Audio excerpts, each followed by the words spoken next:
আল্লাহ রাসূল বলেছে দারিদ্রতা মানুষকে কাফেরের দিকে ধাবিত করে, দারিদ্রতা মানুষকে কাফের বানিয়ে ফেলে।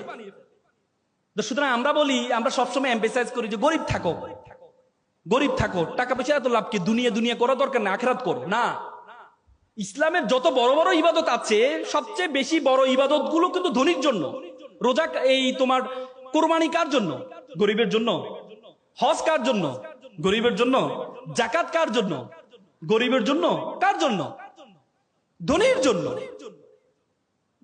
আল্লাহ তাআলা কোরআনে আকিমুস সালাত ওয়া আতুজ যাকাত, যাকাত আদায় করতে বলছে, যাকাত প্রদান করতে বলছে, যাকাত খাইতে বলে নাই।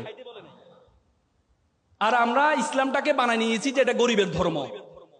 তোমরা জানো, ব্রিটিশরা যখন আমাদের এই উপমহাদেশে আসছিল, তখন আমরা, এই উপমহাদেশ ছিল পৃথিবীর সপ্তম ধনী দেশ, সপ্তম ধনী দেশ ছিল যখন ব্রিটিশরা আসছে।